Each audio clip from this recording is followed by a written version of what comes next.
Hello students, welcome to class 4। Today I will teach you chapter 10। आज हम लोग पढ़ेंगे समय बहुत ही मूल्यवान है। इसको इंग्लिश में क्या कहते हैं? Time is money. ठीक है। इसको किसने लिखा है? हरिकृष्ण देवसरे ने। सबसे पहले चलिए देखते हैं। चला गया जो समय लौटकर कभी नहीं फिर आता, सदा समय को खोने वाला कर मलमल पछताता। यानी जो समय निकल गया है वह कभी लौटकर वापस आने वाला नहीं है।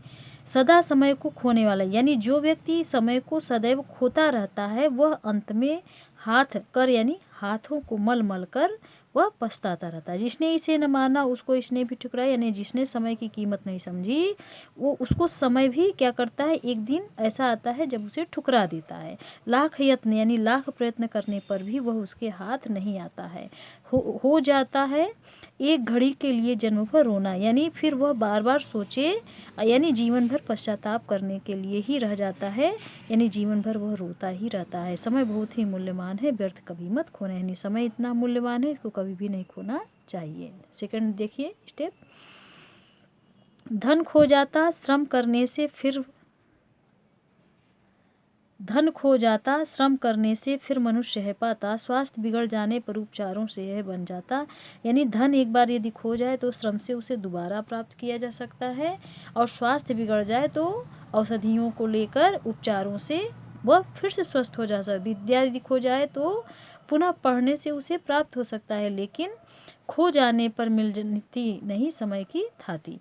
यानी खजाना। यानी एक बार यदि समय रूपी खजाना हाथ से निकल गया तो वह दोबारा प्राप्त नहीं किया जा सकता है। ठीक है। जीवन भर भटको छानो दुनिया का कोना कोना, समय बहुत ही मूल्यवान है, व्यर्थ कभी मत खोना। यानी जीवन भर चाहे जितना भी भटकते रहो दुनिया के कोने कोने में इसको ढूंढते रहो। यह इतना मूल्यवान है कि यदि एक बार यह हाथ से निकल गया, व्यर्थ में खो गया, तो दोबारा इसको प्राप्त नहीं कर सकते। थर्ड स्टेप देखिए।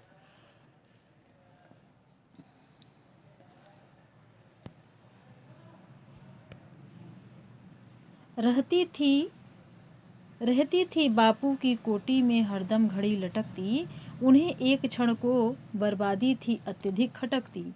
बच्चों तुम भी उसी भांति पल पल से लाभ उठाओ, व्यर्थ न जाए कभी एक क्षण ऐसा नियम बनाओ।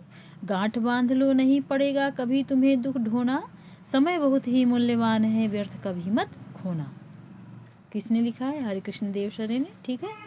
पहले ही बता दिया गया है आप लोगों को। रहती थी बापू की कोटी में यानी कमर में।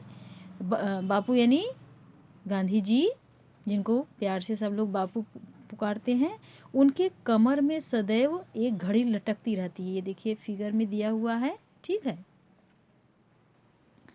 उन्हें एक क्षण की बर्बादी यानी उन्हें एक पल भी खोना, एक क्षण भी खोना अत्यधिक उनको क्या करे, उन्हें बहुत ही खराब लगता, खटकती रहती थी यानी चुभती रहती थी कि मैं समय को बर्बाद कर रहा हूँ। बच्चों तुम भी उसी भांति पल पल से लाभ उठाओ। यानी जिस प्रकार से गांधी जी ने एक एक क्षण को कीमती माना और पल पल का लाभ उठाया, उसी प्रकार से तुम भी उठाओ। व्यर्थ न जाने दो एक क्षण भी, यानी ऐसा नियम बना लो जिससे तुम्हारा एक क्षण भी व्यर्थ न होने पाए। गांठ बांध लो नहीं पड़ेगा कभी तुम्हें दुख ढोना, यानी इस बात को एक गांठ बांध लो, यानी एक रूल बना लो और उसको हमेशा माइंड में सेट कर लो कि कभी भी यदि तुम समय की कीमत समझ रहे हो तो तुम्हें कभी भी दुख नहीं ढोना पड़ेगा, यानी दुख को प्राप्त नहीं करोगे और सदैव सुख का भोग करोगे, सुख को प्राप्त करोगे। समय बहुत ही मूल्यवान है, व्यर्थ कभी मत खोना। यह समय जो है अत्यंत ही कीमती है, मूल्यवान है, इसलिए इसको कभी भी व्यर्थ में नष्ट नहीं करना चाहिए। ठीक है स्टूडेंट्स, समझ में आ गया होगा।